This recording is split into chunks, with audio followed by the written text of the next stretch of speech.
Welcome back to physics. We were doing reflection of sound and echo.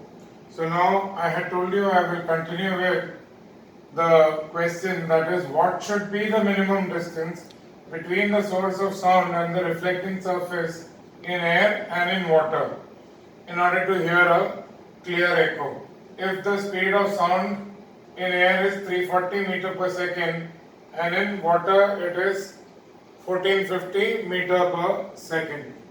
So this is, you have already learned in air it should be 17 meter. But now here the question is to show how much it should be. So in this case, it is not a 1 mark question that is directly write 17 meter. You have to show with respect to 340 meter per second, and because the time between the original sound and the reflected sound reaching your ear is 0.1 or 1/10 of a second, what should be the distance? Now I am drawing here a figure. That person is probably screaming, that is the source of sound. And this object, the wall, is the reflecting surface. The distance between the source of sound and reflecting surface is d. So how much does the sound have to travel? It has to go and it has to come back. So that is why the total distance covered by the sound will be d plus d or 2d. So we are using the basic formula. Sound is traveling with uniform speed, no acceleration. So we are using total distance upon speed will be the time. Distance upon speed will be the time. So you have 2d upon 340, that will give you 0.1 second. Why 0.1? I have explained that the time interval between the original sound and the reflected sound should be 0.1 second. Otherwise you can't distinguish between the original sound and the reflected sound. It will appear to be the same. So when you cross multiply, 34 upon 2 is d. So d is 17 meter. That means that the minimum distance between the source of sound and the reflecting surface in air is 17 meter. Now same way, if you are asked water, I will substitute the values and you can find what should be the minimum distance in water, where the speed inside water is much more. It is not 340. So similarly, if it was given instead of 340 meter per second, if it was given 360, then the answer would have been 18 meter. So don't just mug up 17 meter and write it. Look at what is the speed of sound given. If it is 360, then you would write 18 meter and you would show this. So please copy this down in your logbook, and I hope you are writing all this in your notebooks, because you have to refer all this for your school exams, prelims, and finally for the board exams. So make a note of it. Next we will see in water what should be the minimum distance. So now in water, the speed is different for sound. It is 1450. Now it ranges from 1400 to 1500. It depends in sea water, where it is denser because of the salinity. The speed will be slightly more than in river water, which is fresh water. So if you are given 1450, take 1450. Don't write something else. That's the speed of sound in water. The time interval remains the same, that is 0.1 seconds. That is the time interval between the actual sound and the reflected sound reaching the human ear. So remember that. That may not be given in the question, but you have to know because it is same for every case. And distance between the source of sound and reflecting surface in water, it is d. So as usual, you know that the total distance for echo is the sound has to go, get reflected and come back. So it has to travel distance d and then come back a distance d. So the total distance traveled by the sound is 2d. So v equal to 2d upon d. So 1450 is equal to 2 into d upon 0.1 seconds. So when you cross multiply, you will get 145 upon 2 or 72.50 seconds. Now before we see uses of 72.5 meter, that is the minimum distance in water.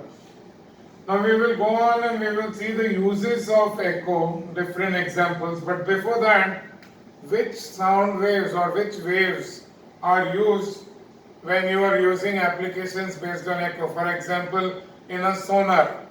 Sonar is a device in which you have in a ship, you've learned it in 9th, that you have a transmitter and a reflector that is present in a ship at the base of the ship, and they emit ultrasonic sound.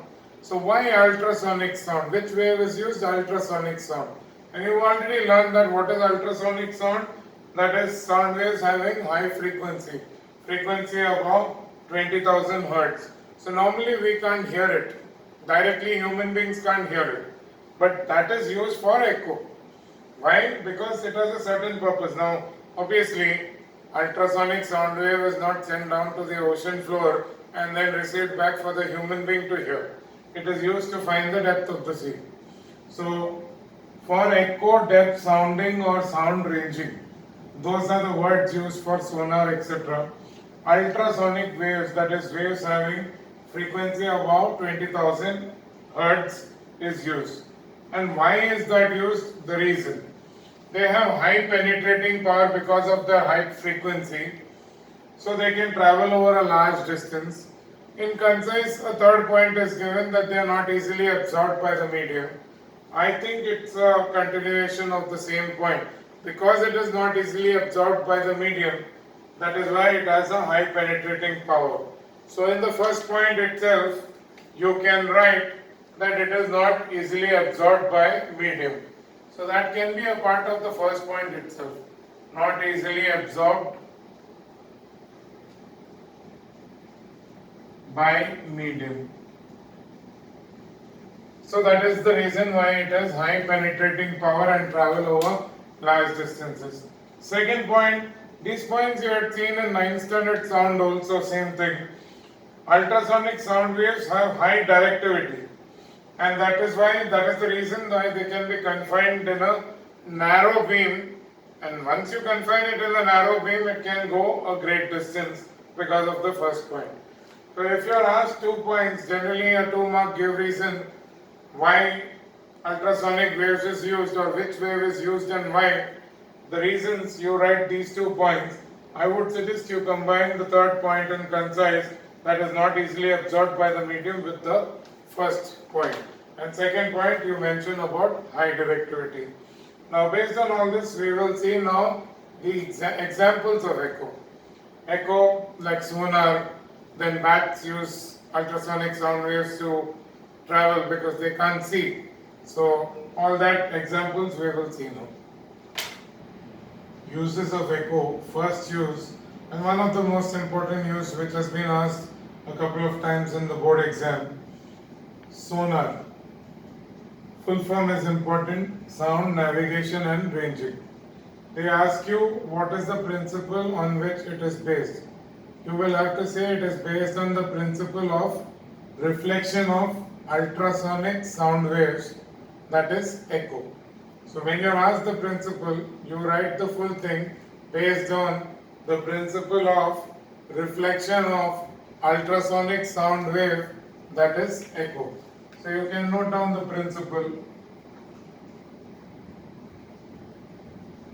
Reflection of ultrasonic waves, that is echo. So that's the principle on which it is based. Sometimes you're just asked to state that for 1 mark and then ask what is the full form. So writing this and this gives you 2 marks. Now if you're asked to explain, so maybe figure is not required when you explain unless they have specifically asked you to draw the figure. But then you have to write what is D, all those things. So now here you have a transmitter fitted on the ship. From the transmitter you are sending ultrasonic waves to the bottom of the ocean. And once it gets reflected from the ocean floor, or if there is any obstacle like in case of naval fleets etc., there could be enemy submarine etc. down. So in that case, gets reflected from the obstacle and is received by a receiver which is placed in the same ship besides the transmitter. Using a stopwatch, you find out what is the time interval between the transmitted and the received wave. So once you know the time interval, you can note it down as T. Then for echo, any sum, any question based on echo, you use the formula 2D upon T. V is 2D upon T. Why 2D? Because it has to go and then come back. So V is 2D upon T, and already you have explained what is T. So now you have to, if you don't draw the figure, you will have to show that D is the depth of the ocean floor. That is, it is written distance between the ship and the obstacle, that is the ocean floor or enemy submarine. And V is 1450 meter per second, which is the speed of sound in water. We're taking an average speed. If certain speed is given in a question, then you use that. Maybe given as 1400 or 1500 also. So this is how the sonar works. The principle and the working is important. You could get sums also based on this. Then second, the same principle, instead of a big ship, it could be a small boat, which is called a trawler. A trawler is a small boat used by fishermen. They also, some of them which are tech savvy, they use ultrasonic sound waves and they try to locate a shoal of fish. So once the waves are going in different directions, in this case it is not going down to the bottom of the ship. It will be sent in different directions in water. So if it goes and hits some obstacle, it may be a wrong obstacle, it could be a rock or something like that, or a weed or something like that, weeds out there in the sea. But generally if it hits a shoal of fish, it is reflected back so they can know that there is some fish at that distance and that direction. So trawlermen or fishermen, same thing, use ultrasonic waves to locate the distance and direction of a shoal of fish in water. So this is one or two examples. We will see more examples including the bat one, which you already know. Now, as I told you, the third example, bats can locate their paths by the use of principle of reflection of ultrasonic waves. Ultrasonic waves are those waves having frequency greater than 20,000 hertz. Bats emit ultrasonic waves. They are continuously emitting those waves when they are moving. And these are reflected by any obstacle, like if a tree or a building or anything, or you come in their path, and it is received by the bats which have sharp hearing. So God has given it very good hearing. It can hear ultrasonic waves that it emits. So that with the help of that it can sense the obstacle is there in its path and therefore change its path. So bats use ultrasonic wave and the principle of reflection of ultrasonic waves. Dolphins also use it. Dolphins detect the enemy and obstacle by emitting the ultrasonic waves and hearing the echo. Now same way radar, like you had sonar, radar. Now if you see the Independence Day or the Republic Day parade, especially during the Republic Day parade, you will see many army tanks moving in the march past. So those army tanks have got something which is rotating on them, continuously rotating all around.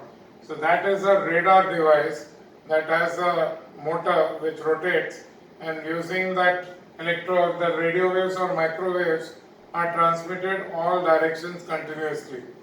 So there is a transmitter in the radar, and then if there is any enemy obstacle or any enemy aircraft that is coming in, that gets reflected and it is received by a receiver which is fitted along with the transmitter. So knowing the direction and the distance, one can predict how far or where the enemy aircraft is coming from. It is commonly used everywhere during warfare, during any air attacks. So that is radar. Now we have to see medical uses of echo. Now these were all general uses of echo. If you ask medical uses, I have seen that sometimes students don't read the question. They write bats.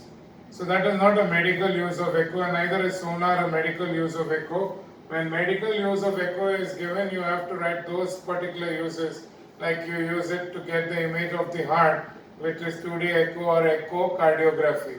Then you are using it for sonography, to see the development of the fetus in the mother's womb. Then you are using it to detect the presence of like stones in the kidney stones, and to image other organs where you can't use X-rays. X-rays are harmful. They have high penetrating power, and X-ray can destroy the human fetus, can damage the fetus. So to avoid that, sonography which is safe is used. So we will see the medical uses of echo.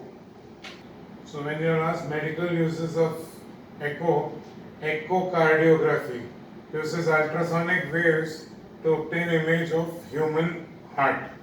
Then ultrasonography, get the spellings right and the words right. Ultrasonography is used to see the development of the fetus in the mother's womb. Then echo method of ultrasonography is used for imaging human organs like liver, gallbladder, uterus, etc. So if you are asked medical uses, generally for 2 marks you have to write 2 points. So if you are asked medical uses, make sure it is medical use. Then now we will go on to the numericals. Before we start with the numericals, now the formulae which you will generally use in this, very simple, straightforward numericals in sound chapter. Generally 1 3-mark question in the board is a numerical based on sound. Sound topic by itself comes for around 10 marks in section 2. Section 1 there may be 2 small questions each of 2 marks, so 4 marks in section 1 may be from sound. But section 2 usually you have 6 questions which you have to attempt. 6 questions each of 10 marks. Out of 6 you have to attempt any 4. Now sound is generally one of the simple questions and straightforward questions that come in which you don't have to think much. So be very sure and clear with all the numericals. First is if it is direct sound, means there is no mention of echo, reflection, anything. So the sound is traveling from me to you.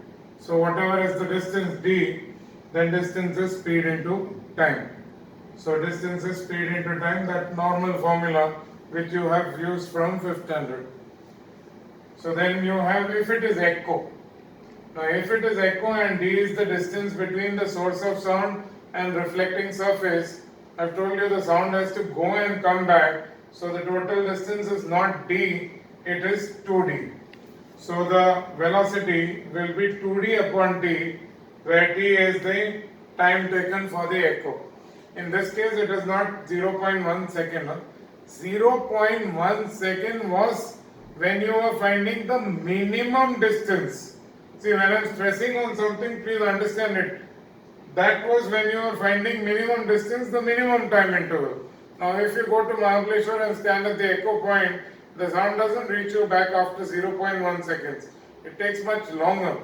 More is okay, less isn't okay. If it is less than 0.1 second, you can't make out an echo. It's just like you're talking in a normal room. Reflection is happening from all surfaces, but you can't make out because the time interval is more than 0.1 second. So this time taken for the echo will be given in the question, or maybe that is what is asked. So in echo sums you have to use 2d upon t to find velocity. Then when we started with technical terms related to sound, we had seen V is F lambda. So V is F lambda is the formula when V is the velocity, F is frequency and lambda is wavelength.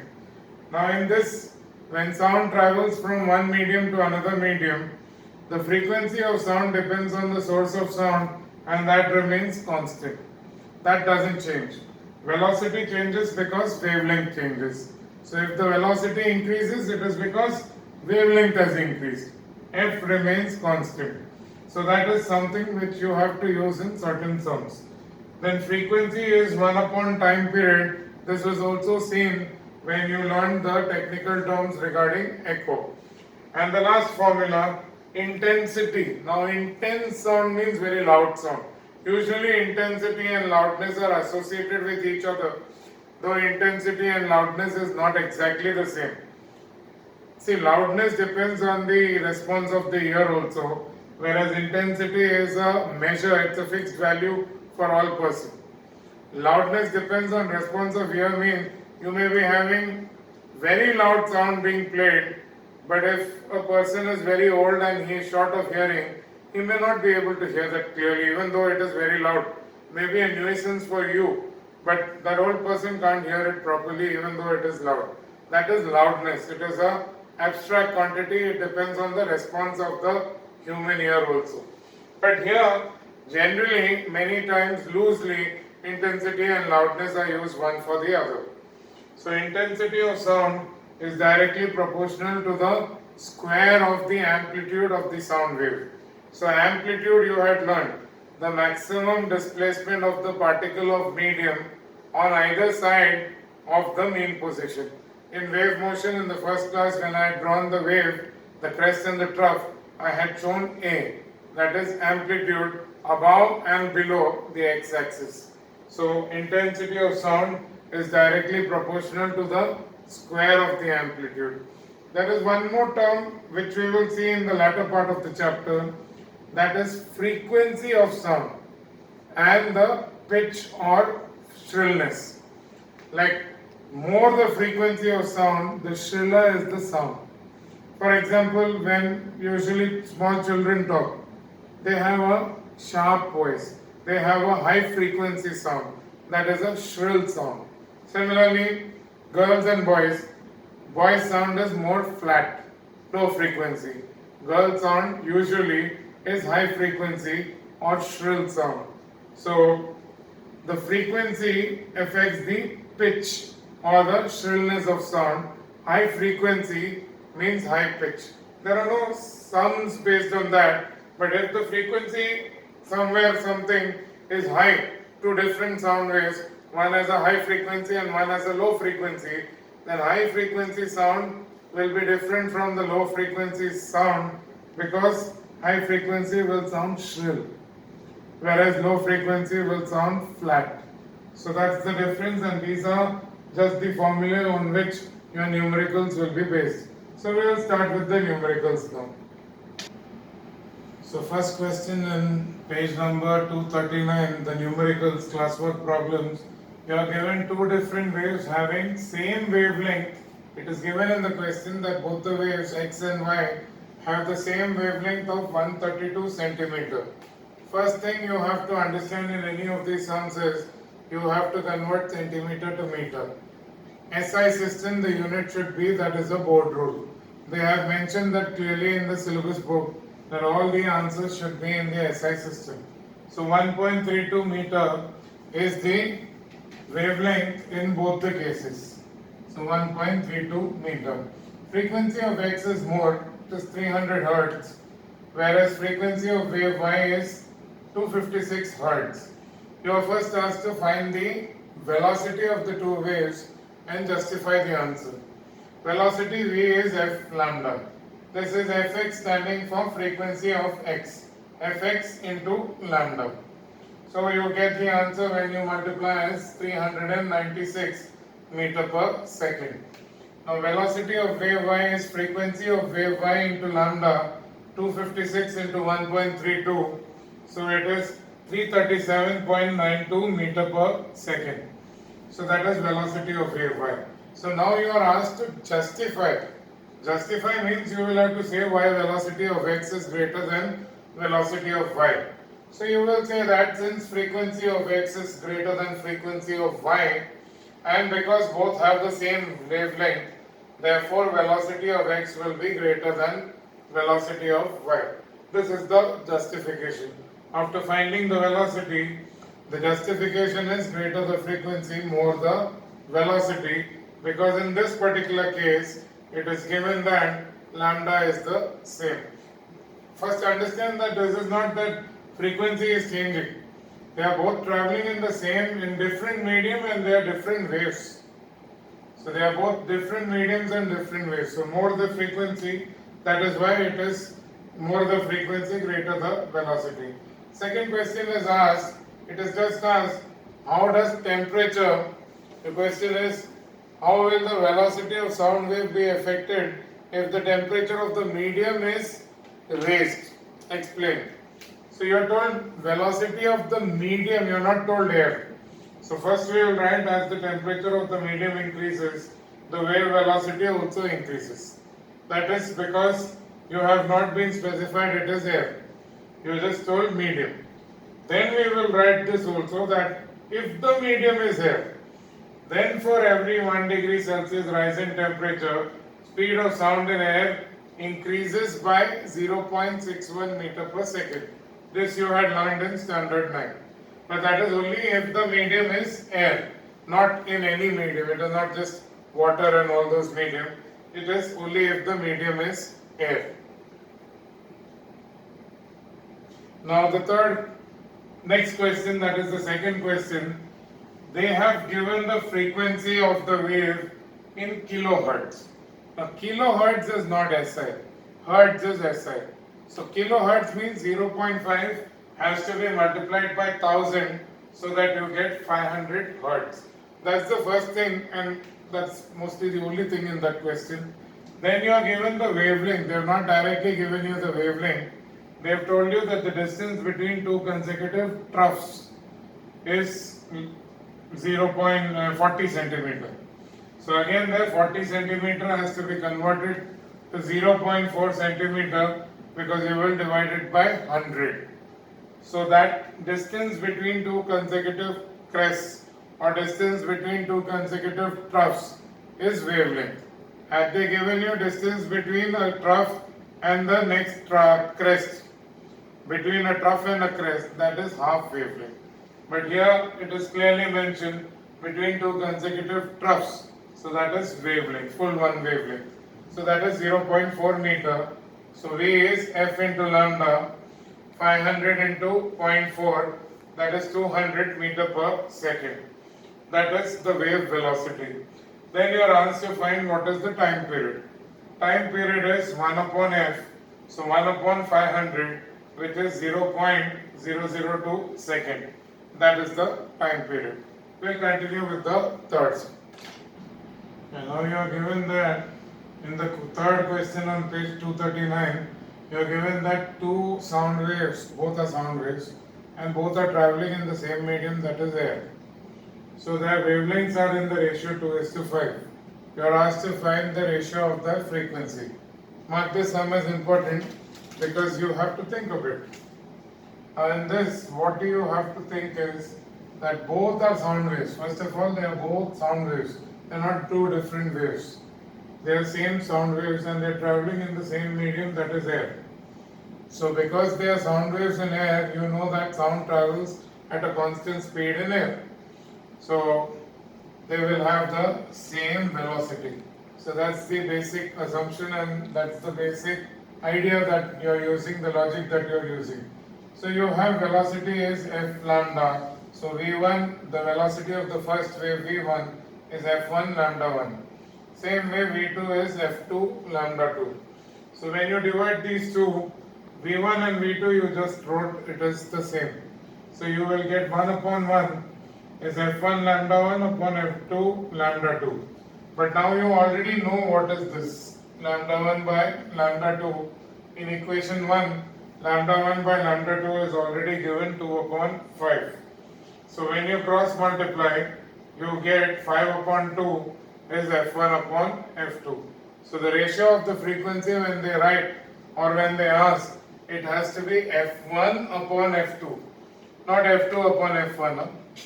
When you are asked to find ratio of frequency, it should be f1 upon f2. When they ask you ratio of time period anywhere, it has to be t1 upon t2 and not the other way around. Now in question 4, it's a very simple question. You are given 20 ripples are produced in 1 second. Number of oscillations per second, number of vibrations per second, number of claps every second. That is all nothing but frequency. So in this case the frequency is 20 hertz because 20 ripples per second. And in this case you are given the distance between a crest and a trough is 15 centimeter. That is not wavelength. Wavelength is distance between two consecutive troughs or two consecutive crests. This is crest and trough, so it is half wavelength. So wavelength is 30 centimeter multiplication or 0.3 meter. So that's the second answer, that is the answer for wavelength. Now third, they have asked you what is the wave velocity. Wave velocity will be f into lambda. So 20 into 0.3, that is 6 meter per second, will be the velocity of the ripples produced. So that's a simple sum. We will go on and continue with sum number 5 now.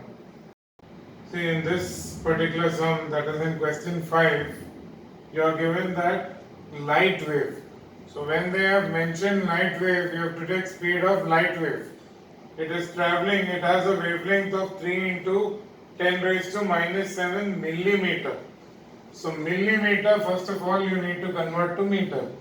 So millimeter to meter is 1 by 1000. 1 millimeter is 1 upon 1000 meter. So this will become 10 raised to minus 10. Because this goes on top, it becomes 10 raised to minus 3. So wavelength of the light wave is 3 into 10 raised to minus 10 meter. And V is equal to F into lambda. Velocity of the light wave is 3 into 10 raised to 8 meter per second. That is the velocity of the light wave. So 3 into 10 raised to 8 meter per second is F into lambda. Lambda is already found, 3 into 10 raised to minus 10 meter. See, now the formula everyone remembers. But the main problem in this is you have to convert. If you don't convert millimeter to meter, the entire sum goes wrong. Then you can't be given marks. So you get 3 and 3 gets cut. So the answer becomes frequency is 10 raised to 18. Minus 10 when it goes on top. Rules of indices, it becomes plus 10. So it becomes 10 raised to 18 hertz. Now in the next question, in question 6, you are given two waves. The diagram shows two waves.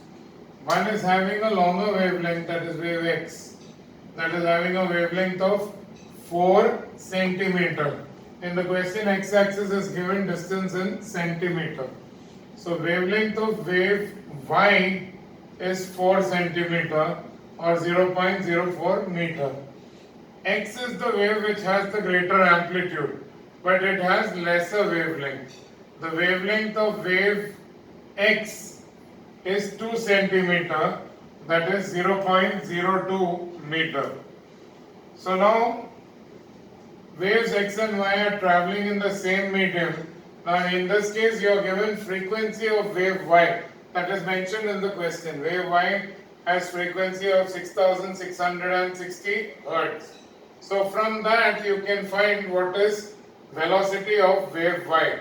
It is 6660 into 0.04. So when I shift those two decimals, I take this back 2 points.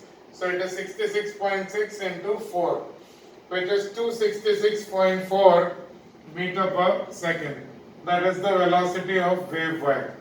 Now since both the waves are in the same medium, so both of them will have the same speed. Waves x and y are traveling in the same medium, so both will have the same speed. For example, if they are both sound waves in air, they will travel with the same speed of 330 meter per second in dry air at 0 degrees Celsius. So that is why we have written velocity of x and velocity of y is 266.4 meter per second. They are in the same medium. Now from that velocity of x, and by using fx lambda x, frequency of x into wavelength of x, from that we can find out what is the frequency of x, because you already know lambda and you have found what is the velocity of x. So substituting the values, you get frequency is 666.4 upon that 0.02. So it becomes 1, you have shifted the two decimals and up also 2 places. So it becomes 40 upon 2. So 26640 upon 2, that is 13320 hertz. That is the frequency of wave x. Now you can understand one thing. Here wavelength is half the wavelength of y. Wavelength of x is half wavelength of y. So obviously frequency of x will be double frequency of y. Why? Because they are both having the same velocity. In the same medium, both the waves will travel with the same velocity. So f into lambda should be same. So that's a verification of that answer also. We'll go on to the next one, that is question 7. Now question 7 is very identical to what we had done at the start of this video lecture. So in this, you are given velocity is 350 and you are asked to find what should be the minimum distance between the person and the reflecting surface to hear the echo. So obviously minimum distance, because it is asked, the time taken is 0.1 second. So therefore we substitute V is 350 meter per second, time is 0.1 second, and then when we cross multiply and find the answer, you get 35 upon 2 or 17.5 meter. When it is given 350 meter per second, you have to take that and accordingly find the minimum distance. Now 8th question says that a person or an observer is standing between two cliffs. Between two cliffs means not he is standing at the center. It is not given that he is standing exactly at the center of two cliffs. It is given at in between, somewhere in between. So now it is given that he hears a first echo after 4 seconds and the second echo after 6 seconds. He is in between and he is hearing the echo at different time intervals. Means the one cliff is nearer, so it takes less time for that sound to travel and come, and the other cliff is little more at a greater distance.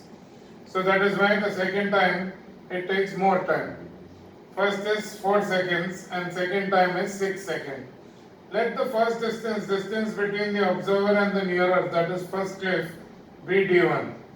And let the distance between the observer and the second cliff be d2. So what will be the distance between the two cliffs? It will be d1 plus d2. So from that, when you substitute the values, you are given in the sum that velocity is 320 meter per second. So you have to take that. So first case, taking time as 4 seconds and d1 as the distance for this, v is 2d1 upon t1. For any echo sum or any reflection of sound sum, you have to use v is 2d upon t, because the sound will come, strike the surface and then go back. So both the distances d1 plus d1, 2d1. So therefore you get, while substituting the values, you get d1 is 640 meter per second. Then you go for the second echo. The second echo, again you will be using v is equal to now 2d2 upon d2. Now d2, it has to go and come back, that is why 2d2. And t2 is given, it is 6 seconds. So velocity is same, 320 meter per second. So when you substitute, you get d2 is 960 meter. So now the question asked is not d1 and d2, it is asked what is the distance between the two cliffs. So in this case, you have to explain that the distance between the two cliffs, d1 plus d2, is the 640 from equation 1 and 960 from equation 2. So it is 1600 meter. The distance between the cliffs is 1600 meter. A typical sample sum, if they ask a question based on echo, sometimes this sort of sum is asked. So mark it important. Question number 9, page 240. The question says a person claps 2 times in 1 second while standing in front of a cliff. So 2 times in 1 second means how many claps per second? 2 claps per second. So the frequency is 2 hertz. So therefore time period will be 1 upon frequency, that is 1 upon 2 or 0.5 seconds. That will be the time period. Now it is given other than this, you are given that if the distance between the cliff and the person is 85 meter, distance between cliff and person is 85 meter, and the sound of clapping and echo coincides. Now what does this mean? When you clap first time, the sound goes and the echo comes. So when you clap the second time, the first echo is heard. When you clap third time, the second echo is heard. When you clap fourth time, the third echo is heard, and so on. So when you clap, you are hearing the echo also at the same instant. So that means the time taken for the echo and time period of the wave is exactly same. That is, you have already found the time taken for the wave is 0.5 seconds. So time taken for the echo, which is usually denoted by small t, that is also 0.5 seconds. So time period and time taken for the echo is same because the sound of clapping and echo coincides. So now using echo formula, V is 2d upon t, You substitute the value 2 into distance is given 85 meter and time, which is also the time period, is 0.5 seconds. So you get 4 into, this becomes 20 upon 5. So 4 into 85, that is 340 meter per second. That is the wave velocity. Now, the last sum for this class, then I will give you some homework based on these classwork sums. The 10th question, it's given the wavelength of waves produced on the surface of water is 20 centimeter. So first thing you need to do is convert centimeter to meter. Wavelength is 20 centimeter. So now you have converted it into meter because wave velocity is 24 meter per second. Number of waves produced in second means frequency. So you are using V is equal to F lambda in this case. 24 is F into 0.2. Convert that, that is a very silly mistake made by quite a few students. In haste you forget to convert. So frequency is 120 Hertz. So number of waves produced in 1 second and frequency is same. Frequency definition itself is waves per second, oscillations per second, etc. So that is 120 Hertz. That is the first answer. And second question is, what is the time required to produce one wave? Or in other words, they have asked you what is the time period. Time period is 1 upon frequency, which is 1 upon 120. So you will get the answer as 0.0083 seconds. So when you do the division, you will get that as the time period or time taken for one complete wave. So now after this, I'll give you homework which is based on the same thing. You have to do the homework by the weekend, that is by 2nd of May. Now, please understand one thing, all this is there for your school term exam. They have already given the portion, I am not doing any chapter. Most of these are all there for your school term portion, most sound, light, and even I think some more topics may be there in the first term portion. So all this you have to learn, irrespective of which school you are in. So please learn it simultaneously and don't postpone the work, because otherwise it will become very tough when you suddenly are told that you have to come and give the test. I have also given you test tentative schedule. So let's see how things progress and when we can hold it. So besides the maths homework, which is also for 2nd of May, Saturday, you have the 6 sums which you can do after doing and going through the classwork sums, and after you write all that classwork sums in your notebook. These sums are very simple, and in some sums I have given you what hint is to be taken. So you can refer to that and do the classwork sums, and when you do these sums, if you have any doubts, as usual, send it in the group. So I will reply back in the group so that others also can refer to and clarify the doubt for everyone. So these 6 sums are for homework, page 241 and 242. These homework sums are for Saturday. Do it before Saturday. The next set of videos will be mostly uploaded on Sunday.